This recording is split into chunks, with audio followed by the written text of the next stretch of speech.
I am Elena Piech. Oh, there's Kate. Hey, Kate. Can you hear us? Can we hear her? I wish I was with you. Awesome. We'll start with introductions really quick. I am Elena Piech. I'm an experiential producer with AMP Creative, a training and learning company, but I assisted with kind of what's the market strategy and what would be the distribution strategy for this piece that we're talking about. Hi, I'm Naomi. I'm one of the co-founders of Qxr Studios and art director. Prior, I was an R&D lead at Magic Leap, where I met most of my wonderful colleagues. And for the Ship of the Dead project, I focused on art direction and user experience design. Hi, I'm Graeme Devine. I've been a video game designer for about 40 years. I was the wandering wizard of Magic Leap, and on Ship of the Dead, I was a game designer and lead implementer of the prototype. Kate, I think you're next. I'm next. I am a novelist and a playwright, and I am someone who has fallen in love with AR and VR thanks to these guys. And as a storyteller, I've realized that I could be talking to millions more readers and people by collaborating with brilliant artists in different medium. So this is why I wish I was with you in the room, but thanks to technology, I'm partly there in the room. So that's me. Yeah, awesome.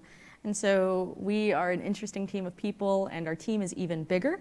But when it comes to looking at, I don't know if you can see the slides. Can we change it so we can see the slides? Awesome. An interesting team of people, and there's just 4 of us here right now, but our team is even bigger. I think about 8 or 9 of us that work to make this experience.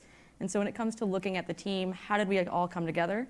During COVID, Lou Doye, who's our amazing executive producer, applied for an Arts Council UK grant to make this experience of how can we take something with a traditional medium such as literature and bring it into the XR space. And Lou's logic was, I know Kate, she's a really awesome best-selling author, and I know Graeme, he's a really awesome game designer. I want to figure out a way to make them work together. And that's how we all got here. And here's a little bit of our team. And when it comes to looking at our background, maybe we'll say we're experts in arts, XR, storytelling, development, game design, publishing, a really nice mix of people. And just going really quick, you've got Kate in the top left, Lou Doye in the middle, Andy Lanning, and then Graeme on the right. Andy was going to join us, but unfortunately, he couldn't make it either. And then in the next row, we have Greg Mosse, and Q, I actually only know Q by Q. He's Quidale O'Sullivan, Rory Mitchell, Naomi, Nick Edwards, and then myself. Really interesting backgrounds, and I think we put together a really great prototype of a piece. So when it comes to the piece that we're talking about, The Ship of the Dead is a storybook exploration based on a story by the best-selling author Kate Mosse. And I think if we can flip back to having Kate on the screen. Awesome. So Kate, in your words, can you explain what the Ship of the Dead story is? So I write historical fiction with a lot of jeopardy, a lot of adventure and excitement, but I also write ghost stories, and I write stories that are on that liminal basis about what do you know and what can you see and what you can imagine. And the series of stories in The Mistletoe Bride, they're all ghost stories. And some of them are just entirely imagined, and others are from folklore. And The Ship of the Dead is this extraordinary old folk legend from northern France and Brittany, which is about somebody who lives outside his community, who has the burden, really, of ferrying the souls of the dead people once they die from the village. So he's part of the village, but everybody shuns him. And so the thing that I wanted to do with the story was to do that thing that we would say as writers, run the finger down the, somebody's spine. So you start reading the story and it's very, very creepy. And I've always felt that there are stories that we are all telling ourselves, and we speak, we speak them, or we read them, or we do all of these things. There's audiobooks. But I always felt that there was another dimension, that we could be inside the author's head. We could be using some of the new technologies not as bolt-ons, as add-ons, but respecting the technology as the heart of things. And so The Ship of the Dead is, it is an old-fashioned ghost story, but it could be delivered to new audiences, new listeners, with very 21st century technology. Awesome. And maybe not even looking at it from the technical perspective, just what inspired you to write this type of story? Well, I think, I'm often asked, because of the books I write, people will say to me, so Kate, do you believe in ghosts? And I'll go, well, yes. When I'm sitting on a, terrace in France with a cup of coffee and the sun is shining and everybody's around, no, I don't believe in ghosts. But when I'm standing in a graveyard where thousands of years of English history lie around you and the yew trees are there and their branches are going right down to the ground and it's dusk and the light is fading, does anybody not believe in ghosts then? So for me, writing these stories is about digging deep into the stuff that we all have hidden inside of us and the common stories that we tell, and that we know that the people who were, 5,000 years ago, 500 years ago, 50 years ago, us now, we're all women and men linked by the way that we tell stories and how we react to stories. And so I wanted to write some very, very visceral fiction that would make people go, ooh, I don't know what I think about that. Do I feel sorry for this guy? Do I feel scared of this guy? Do I believe that the souls of the dead could be living in this sort of way? And when you go into the lead character, he's called the Ankou, you go into his hut, and we'll see some of this in a moment, and every single thing that's hanging from the rafters in that hut are tiny little carved faces of all the people that have died. Now, for me, it's what Edith Wharton, the great American writer Edith Wharton, called the thrill of the shudder.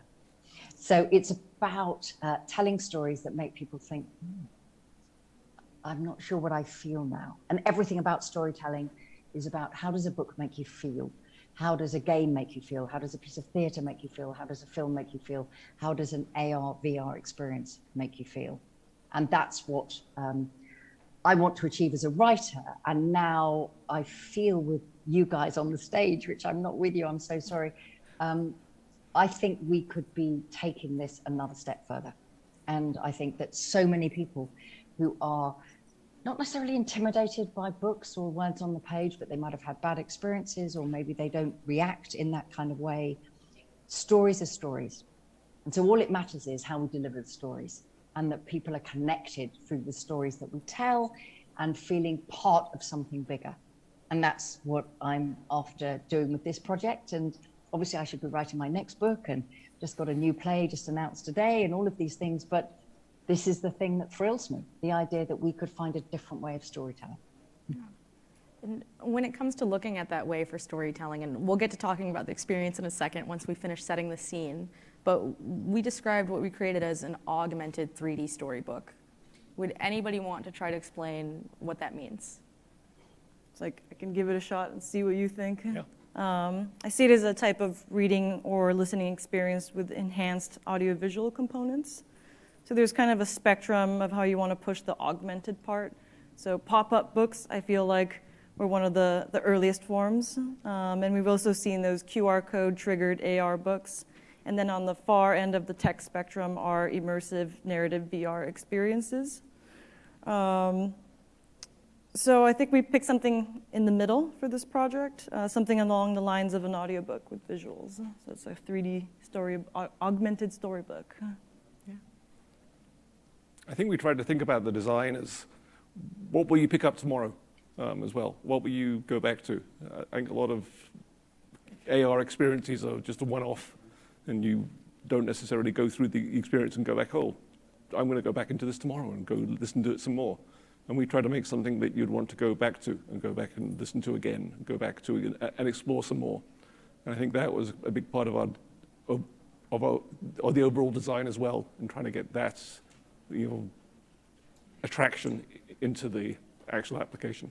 Mm-hmm. The other thing, if you don't mind me jumping back in, is the thing that makes this different from an audiobook or or any of those kind of things is that the narration that we're doing is, you might not want me in your head, but I am in your head. So it's me talking about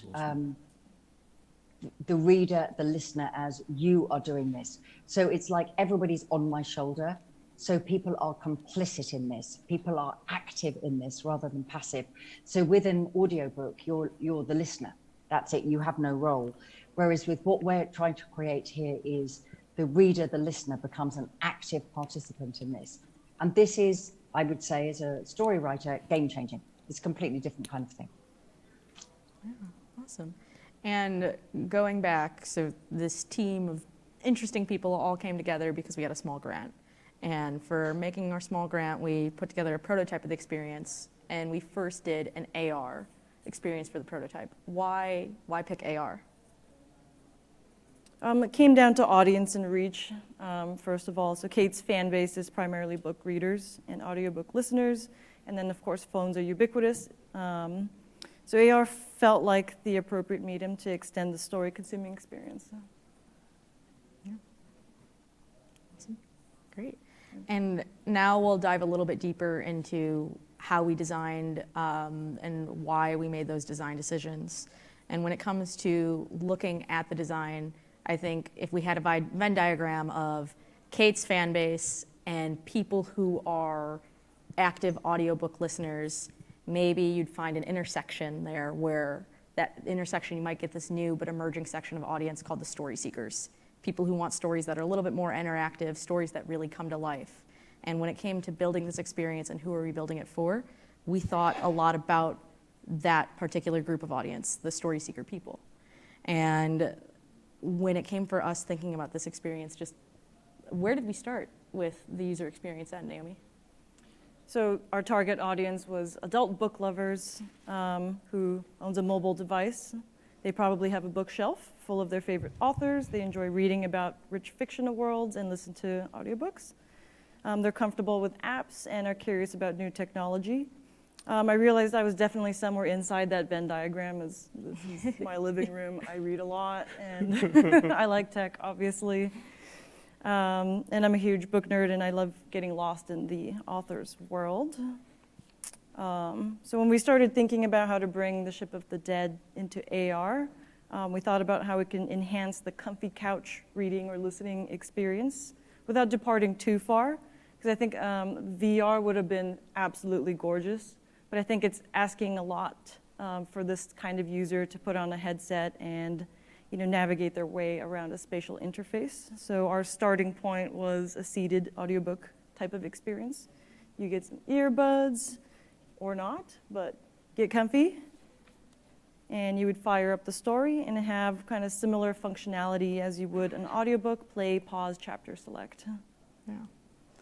And then when it came to looking at our design flow, so we did the aesthetics exploration, thought about what's that user journey and that UX, and then went into actually prototyping of the experience. So why use that type of design flow? So we found that we needed to do some aesthetics exploration before diving into UX design. Aesthetics is kind of like choosing your experience thematics, which informs your user journey, and then that will help you with the prototyping. So we kind of envisioned, next slide. Yeah. We envisioned our user kind of opening a book and passing through it to see the world on the other side with the story text written in places. We thought we could do this by combining AR and full screen XR, so you can see both the book and a close-up of the story scene. So we have kind of a sequence. You would launch the app. There's a landing page. You can place the AR book. And then there's an introductory narrative by Kate. You can turn the book pages to select your chapter, and then we take you into full screen XR mode to see the scene in closer detail. So there's a sequence. Yeah. And the two scenes that we worked on for the prototype of this are this Ankou hut and a boat out at sea. And going back to when Kate was really setting the scene for the story, the Ankou is like this Grim Reaper-like character for people who live on the Breton coast. And so you, as the reader, had the chance to step inside of the hut and have Kate really read the scene out loud to you, and then also go on this Grim Reaper-like character's boat and get to actually see that character. Why stick to those two scenes? Oh, there's a sequence here. Do I just hit that? I think so. Naomi's great with the slides. Oh, let's see. Okay, yeah, there we go. Just want to flip through these real quick. Landing page, book placement. We did some color indicators to tell you if you picked a good surface or a bad surface. We had some scaling of the book, so it would size up if you're close, and then if you put it far away, it shrinks. Put the book down, flip through the pages, pick the scene, and we take you into the Ankou. Yeah. Oh, back. Anyways. You got to see the hut for about a second, so just hopefully you were paying attention during that second. But the hut and the ship were two scenes that we decided to bring to life. Why those two scenes? You wanna go for it, or I can talk about it too? I think we felt those two scenes were very good visually, and that the story of Kate narrating, particularly at those 2 points, would really bring home you are not just listening to the story, but you are part of the story. You're not just a narrative listener, but you are a narrative witness to what's going on. And you're addressed suddenly as being there. And that was enforced by the visuals. And that was definitely worked very well in both those scenes because they're both personal to you. You're inside very constrained environments. The hut, small. There's a fire right in front of you, and you're being read a story about what's going on around you, and a boat, and there's a very scary-looking goth version of the Ankou standing there in front of you, and you're once again very constrained by the boat, and just hanging out there, right there, placed in the story. And both of those worked really well narratively, driving home what we wanted the experience to be like. And I think both of those worked really well. We have a short clip to kind of show you the entire flow in action. Do I just hit this button? I hope.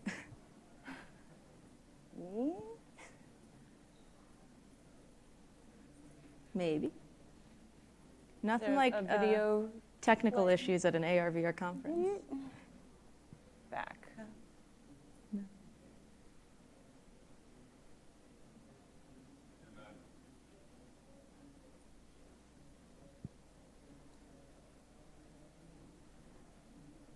Oh. Yes. Plan B. Here you go. Click. Maybe.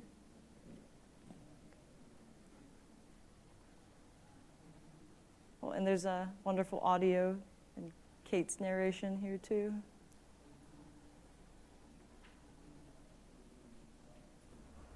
There are special places that speak to you as a writer. In these places, you only have to wait, to watch and listen, and the stories will come. Reading is a solitary experience.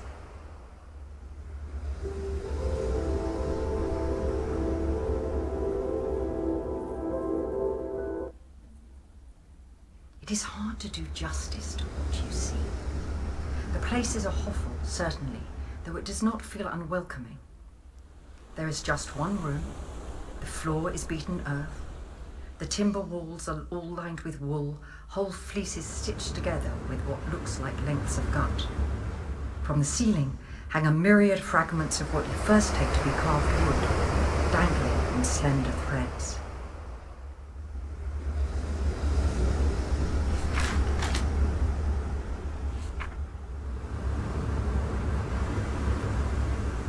Sitting in the prow, you feel the slap of the water against the hull and spray on your face.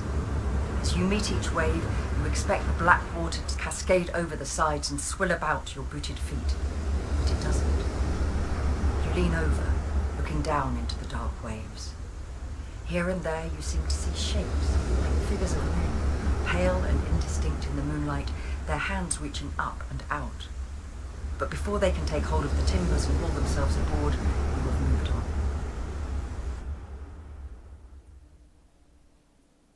Awesome. Great. Let's see if the clicker works. Oh, I should awesome. point out that the words that you see in the environment there are actually the words that Kate is reading. So the whole world is textured with what is being read, Yeah. which is kind of unique. Love it. Oh, awesome. And so this is just a prototype of the experience that we made. It's definitely something that we'd love to go through and really bring the full story to life. But when it came to looking at that prototype, we decided to build it in Unreal. Why the Unreal Engine? Because we can prototype very quickly in Unreal, and it has a great asset store that lets us build prototypes very, very quickly and deploy them out to everyone on the team. It was, the beginning of the year. It was the middle of COVID. It was lockdown, and we were all over the world. None of us were together in the same room, and this was a project made completely over Zoom, and Unreal let us build an AR prototype extremely quickly, and we were able to have the prototype up and running within a week using Unreal's AR prototype, and we were able to bring assets in very quickly and start exploring with what we wanted very quickly. That was one of the key elements to using Unreal. We wanted to move to WebXR, but for the prototype, Unreal was just easy to use and fabulous. Mm-hmm. Yeah. And also looking at it from a technical perspective, one thing that you don't understand from watching the demo is Graeme's devised a system that the experience really displays across a variety of different mobile phones. You don't have to have the latest and greatest, fanciest iPhone in order to view it. You could have something that's older, you could have a poor data connection, and you'll still be able to see the experience. Can you talk a little bit more about how that system works? I'm not sure about the poor data connection, but at Magic Leap, we love Magic Leap, but it was only a very few people that could see the experience, and you had to have a Magic Leap device, and we loved what we made there, but we were always very sad that only very few people could see what we liked. So when we formed Qxr, we were always intent that what we made would be seen by billions. And it would work on that $35 Android phone or that $1,200 iPhone just exactly the same. That was something that we were keen to actually do. So we experimented a lot with streaming your AR experience. So our technology actually uses a machine learning to do pose in the environment and stream to the environment what you're actually seeing. And so all the rendering is done elsewhere. And then you're streamed down to your device what you actually see. And so the rendering is actually done in a computer on AWS and then streamed to your phone. And so that is quite a unique factor that we actually do, because we wanted this to work as well on that $35 device as it does on the most expensive devices. Yeah. And taking away from the technical and jumping into more of a social perspective, you've been working in the game industry for 40 plus years, shipped plenty of small titles to big AAA titles. You've worked with other game devs, other producers, but this might be your first time working with an author. What was it like to work with Kate? Oh, that was actually the best part, was the makeup of the team here. And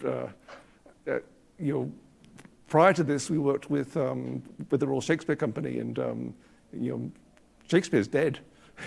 And Kate was very much alive, and That's good. And was. I'm sorry I can tell you that, Kate.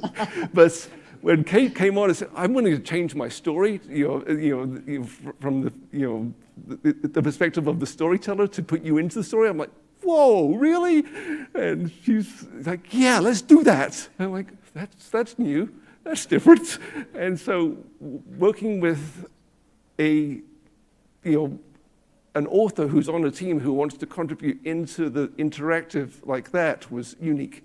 And really, that was absolutely the most incredible part of the project, was that we were taking a story that wasn't static. It wasn't, take my story as is. You must observe all the rules of the story that's in place. The story was fluid, and it was the original author who was helping change it and guiding those changes. And that was the best part of this project overall.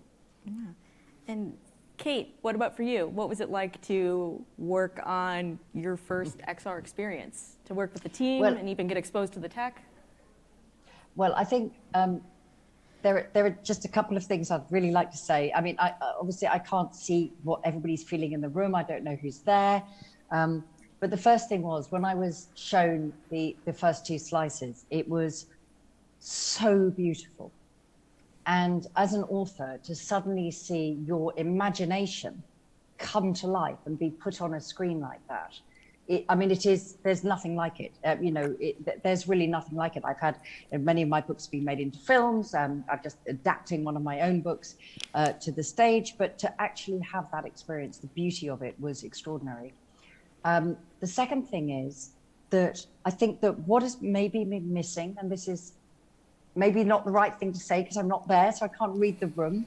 But I think to me as an outsider from this, until I started working with you guys and working with Graeme, is that it always seemed to me that there was the idea that the authors are over here and the tech is over there.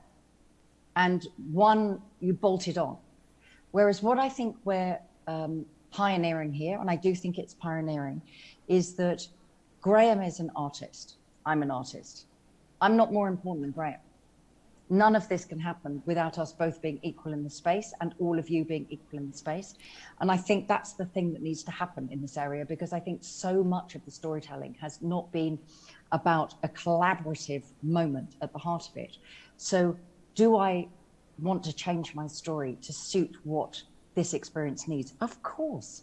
If Graeme and Naomi and you, Elena, say to me, do you know what, we could do this, that, of course, I'm going to respect you as artists. And I think that is really important. I think also what's happened in this area is that there's always been this thought that the only storytelling that's going to work in the AR, VR world is going to be science fiction or fantasy. But you know what? Everything works with the technology. Everything works with the technology. Everything. So, and I think there's a male-female issue here as well, that there's, we know 75% of people who buy novels are women. And I learned from my book signings, going all over the world, going to do events, and I learned that I had a huge cohort of young women and men, girls and boys, who played games, who reacted to my stories because they were ghost stories, because they were adventure stories. They just wanted to be in the experience. And so starting to work with Graeme particularly, and also Andy Lanning, and obviously Naomi and Elena and everybody on the team, what I learned was we can do anything we want here. The world is our oyster. It's just that people have been really focusing on very narrow bands of storytelling. So, I don't know if you sitting in the room can see how beautiful this stuff is. But I mean, I wanted to cry when I saw it, because it's honestly like somebody's in my head. I wrote those stories. I tried to put everything on the page, and then Graeme has made my imagination real. And what he's done is put you, all of you in the room, saying you can be in the head too. And this, I genuinely believe, and I'm an old-fashioned, I'm older than probably everybody else here. And, I'm a book person, but I genuinely think this could be a new way of storytelling.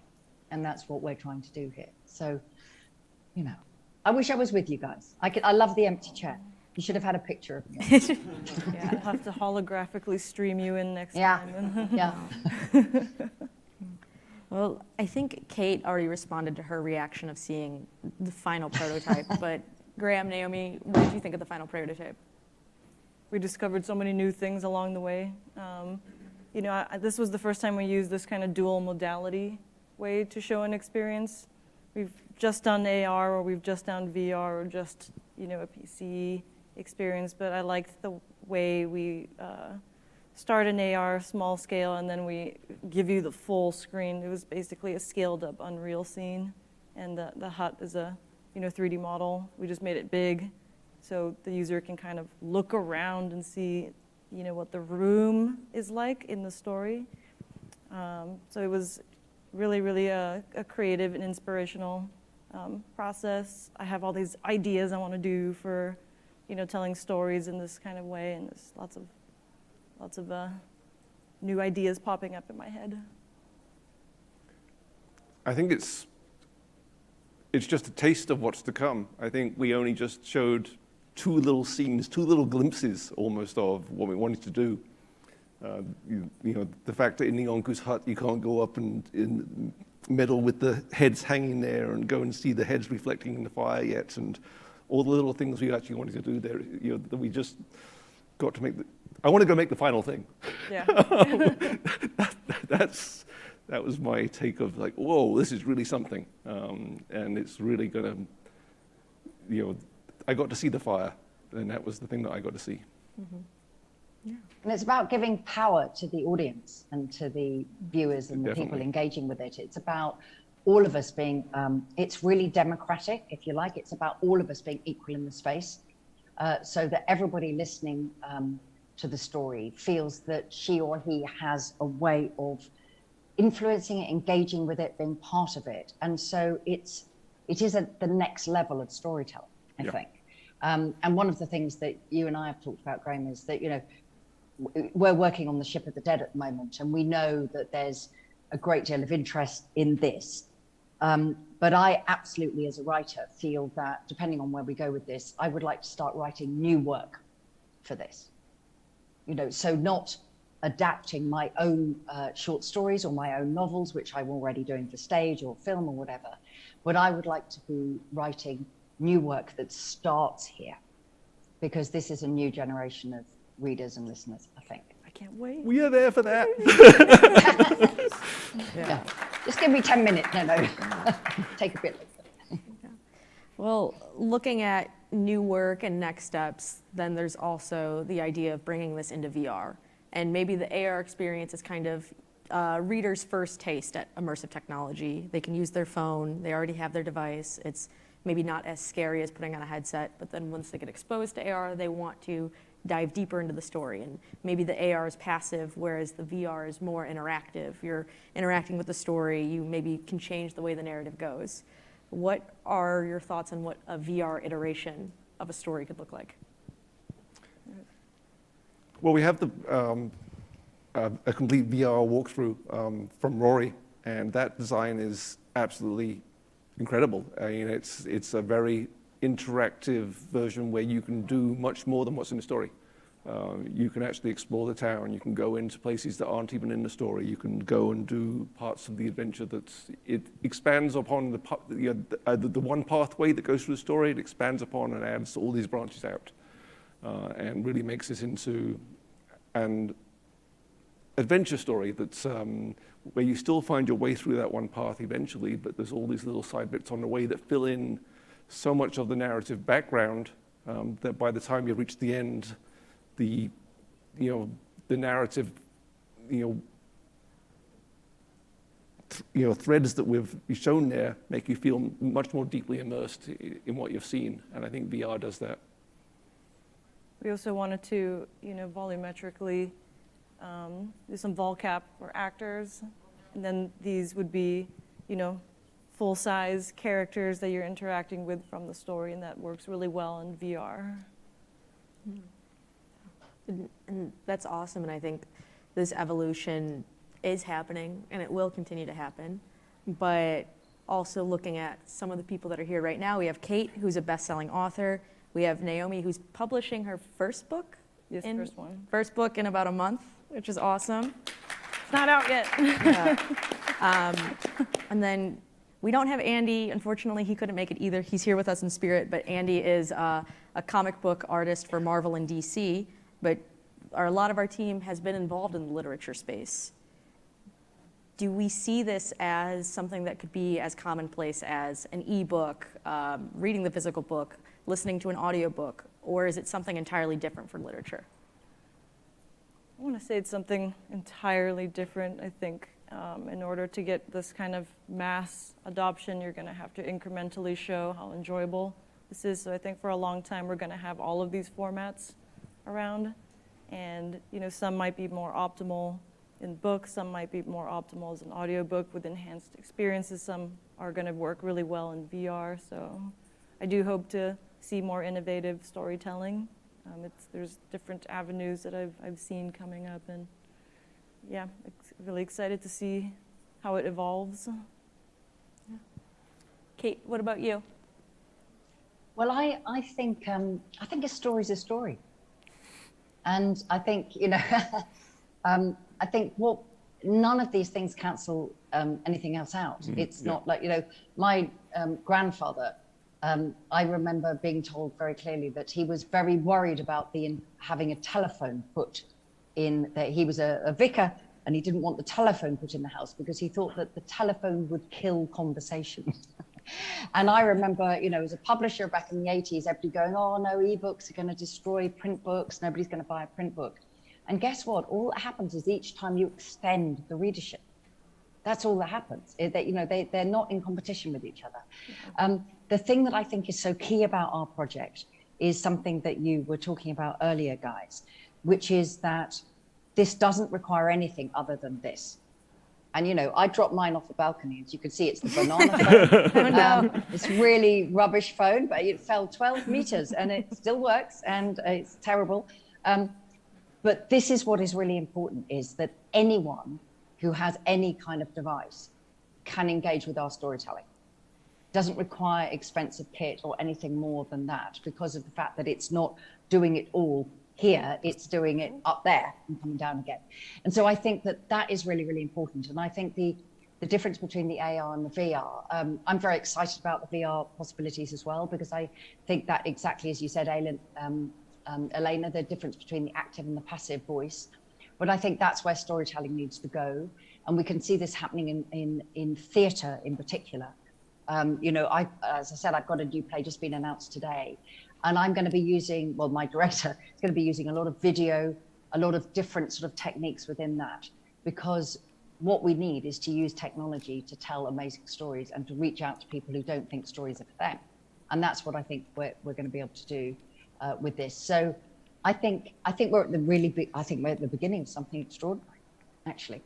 And just think of all the people who could be engaging with the Ship of the Dead or anything like this, thinking, do you know what, I could write that. I could write a story. Just think of that. It's not just about the people engaging with it as readers and listeners.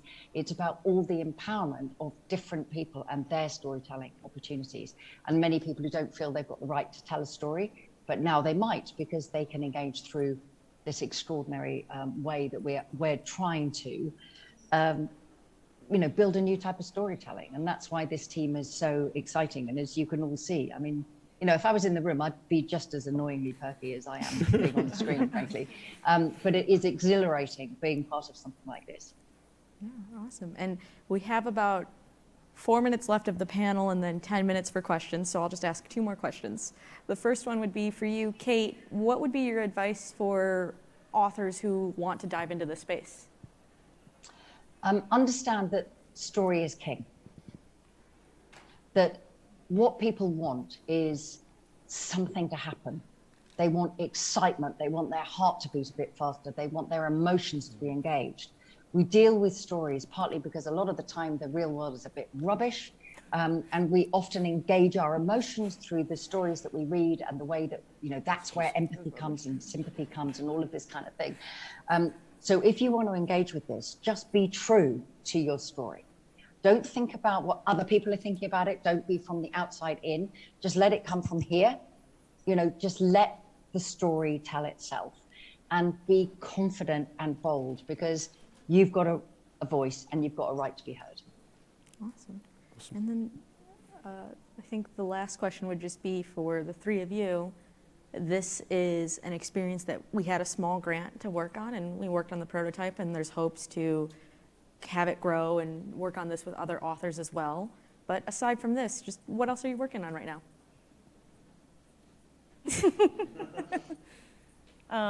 Maybe you start with your book, Naomi. Sure. So I have a science fiction book that will be coming out next month, hopefully, if nothing goes wrong.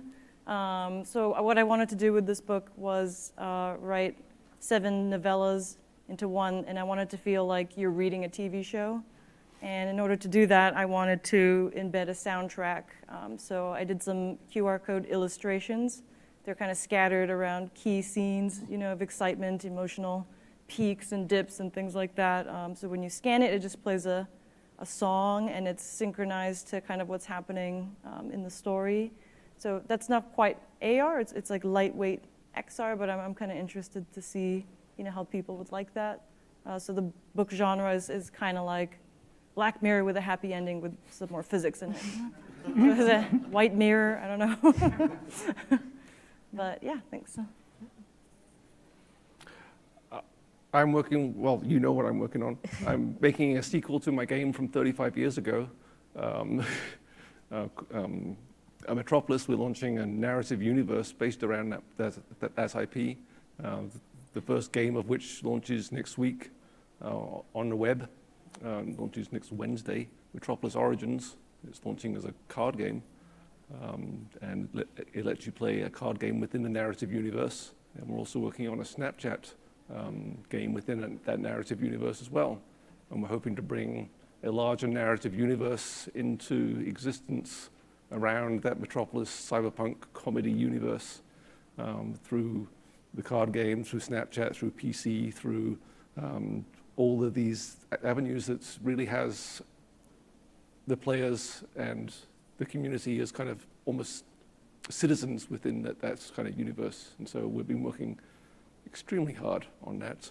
We're very tired. And we're very tired. Graeme's been working extremely, incredibly hard on this game. And so, yes, it's this cyberpunk game with a humorous twist to it.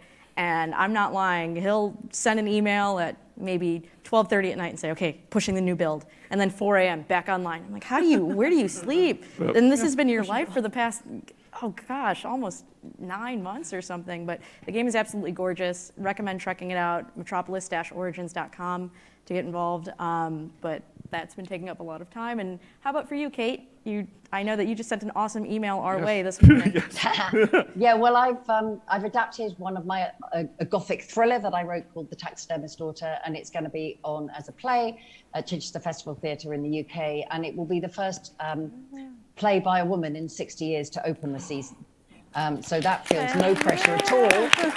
But and it's also a pressure because it's got a lot of really creepy birds, it's got a flood, and it's got human taxidermy. So all really easy to do. And then I'm delivering a new big book about women in history called The Matilda Effect, which is how women also built the world.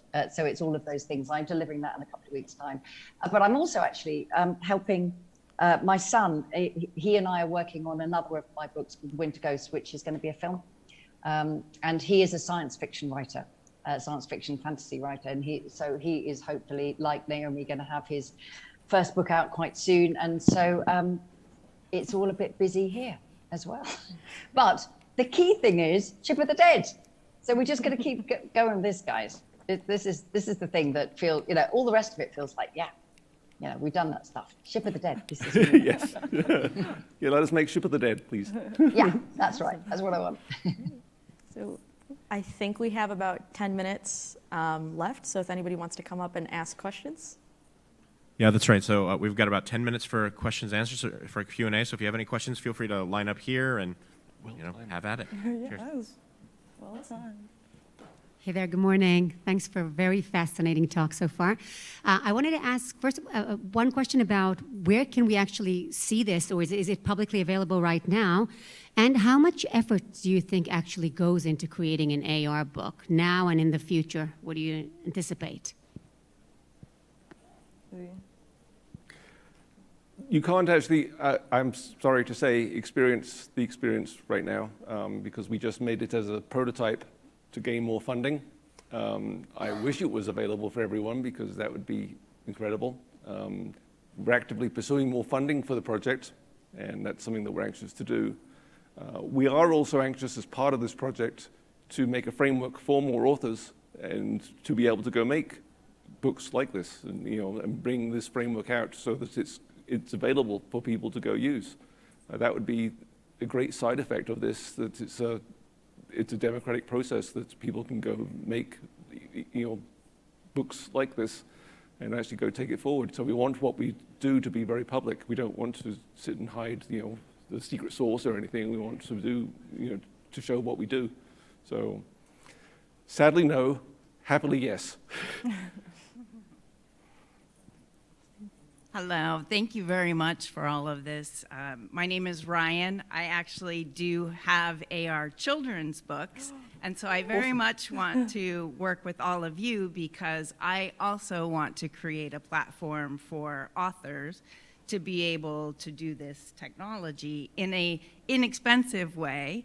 So please tell me, my question to you is, what is the pain point that authors are going to feel so that they will spend money to do AR in their books?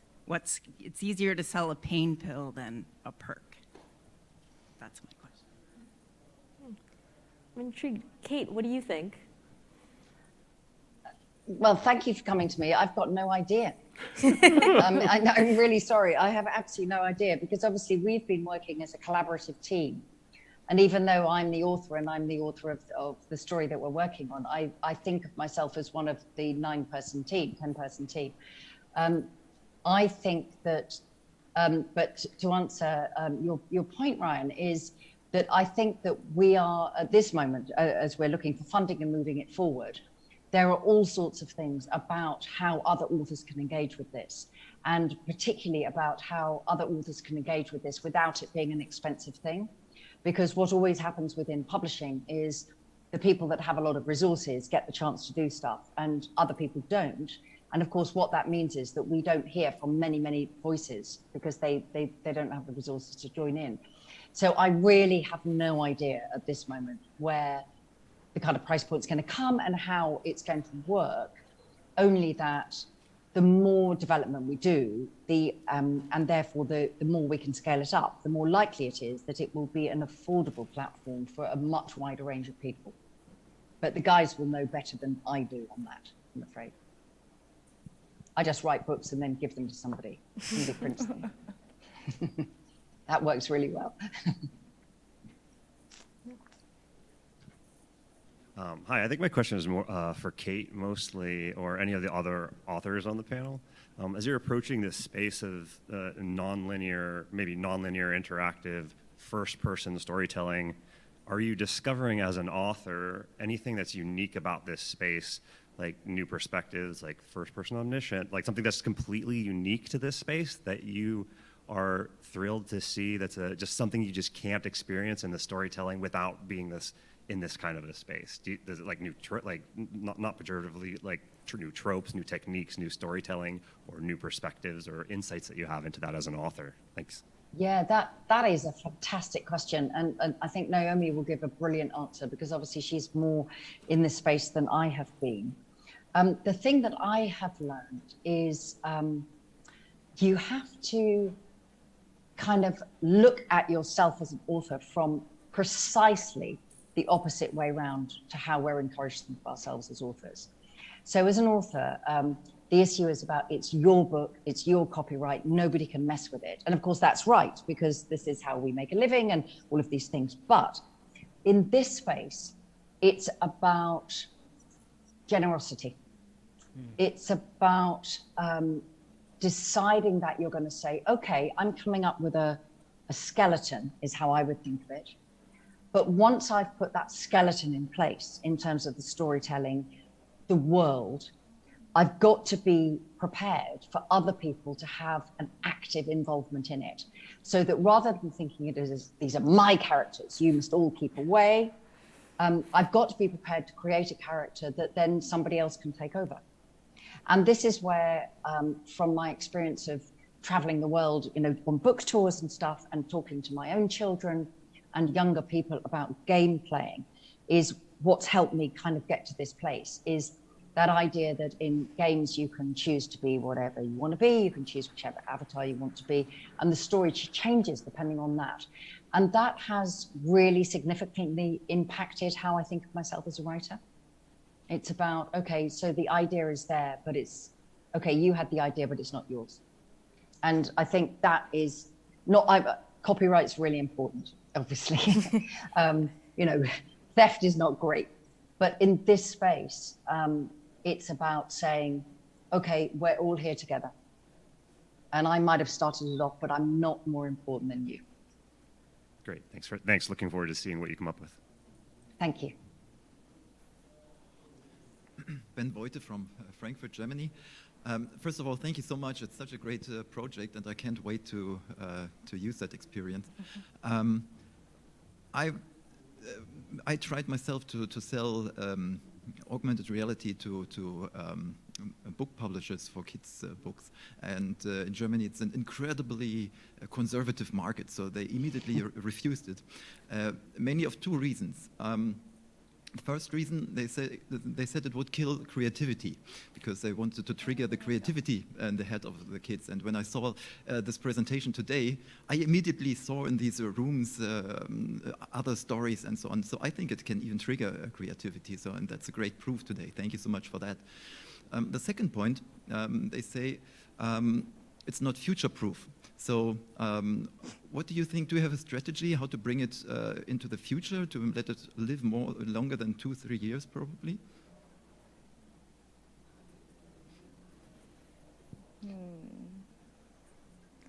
How to future-proof this experience or this type of experience? I think that's about coming up with a language around the technology. I think we worked on that a lot at Magic Leap. That was, what is the markup language for interaction? There's been many attempts at that, and we're still in the what is the attempt stage. And there is a lot of people at this conference, saying that there's suddenly a lot of experts in this space, but there's no good version yet that is final. There's no good version that is alpha. There's no good version that's 0.01 that is going to survive 10 years, 20 years, 30 years. And in the next 6 months, in the next 6 weeks, in the next 1 week, there is going to be 10 versions that say they're all final. That this is the version that is going to survive and be the version that's going to be VHS, that's going to be HTML, that's going to be whatever, the standard. But none of them are. But there will be one. There will be a 35 millimeter. There will be a HTML. There will be a piece of paper that works, that will survive. And that will come into existence. We just haven't found it yet. Meanwhile, we must continue to experiment and go out and do these experiments and continue to find what is necessary for that piece of paper, for that 35 millimeter. Because we don't know all the pieces yet. We don't know all the tools that are required yet. And until we find all those pieces, we can't come up with what's final.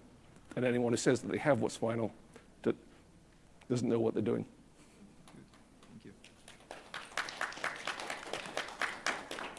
And also, I would say, I guess everybody in this space reads books as well and has got stories that they really, really enjoy. But when you go back to the books that we talk about as classics, so let's just say Charles Dickens, because I'm guessing everybody will know Charles Dickens. People now know a lot of Charles Dickens because they've seen film versions or they've seen stage versions.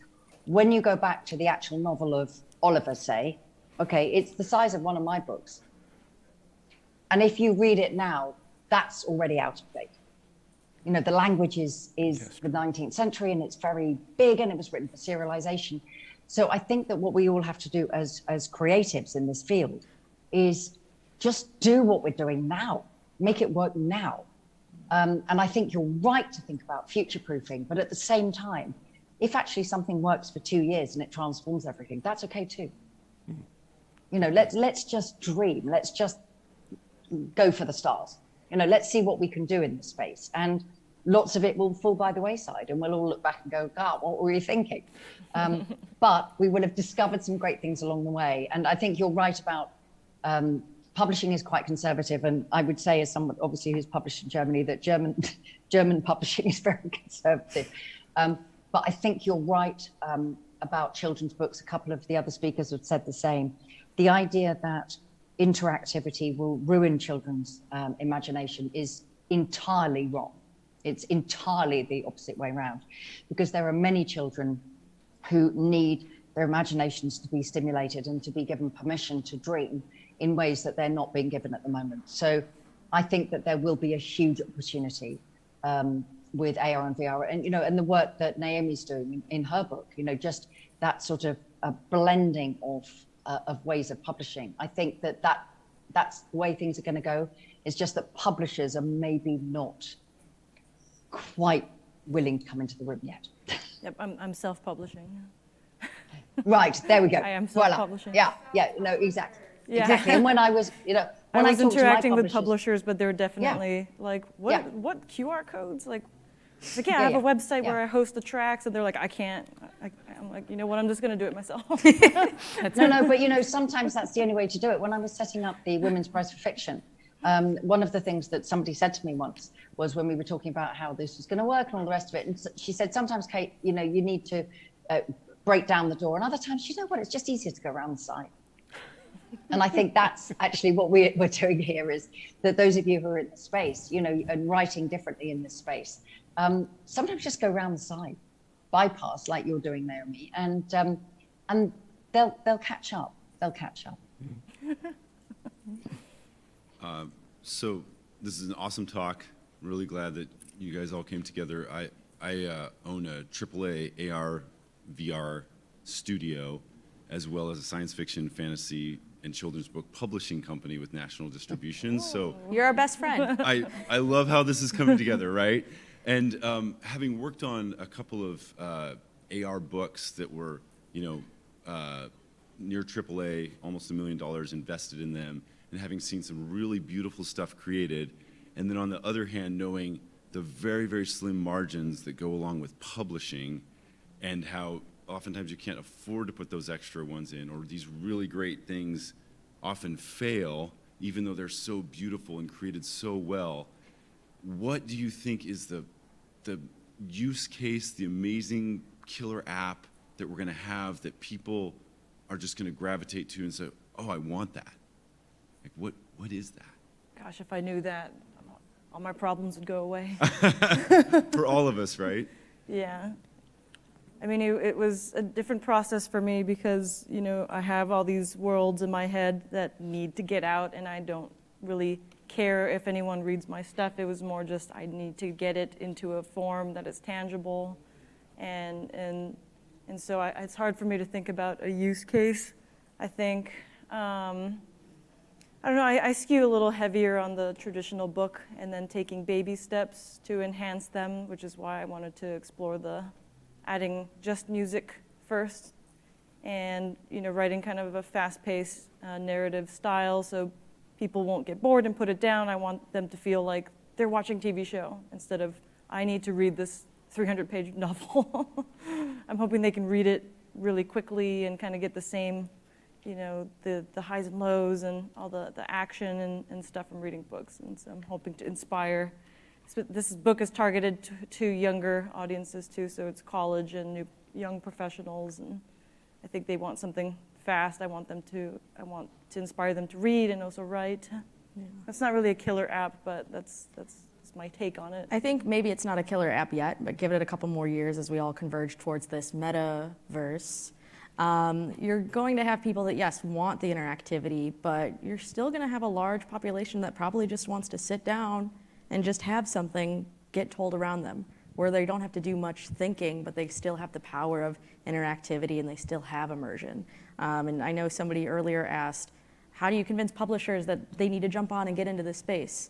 I think we're working in interactive and emerging tech for a reason, and we're coming up with solutions and things that nobody has ever thought before. And part of the trouble and the problem is we also have to think about things that haven't been done before, show them to people, and then convince them that, oh, this is what I need.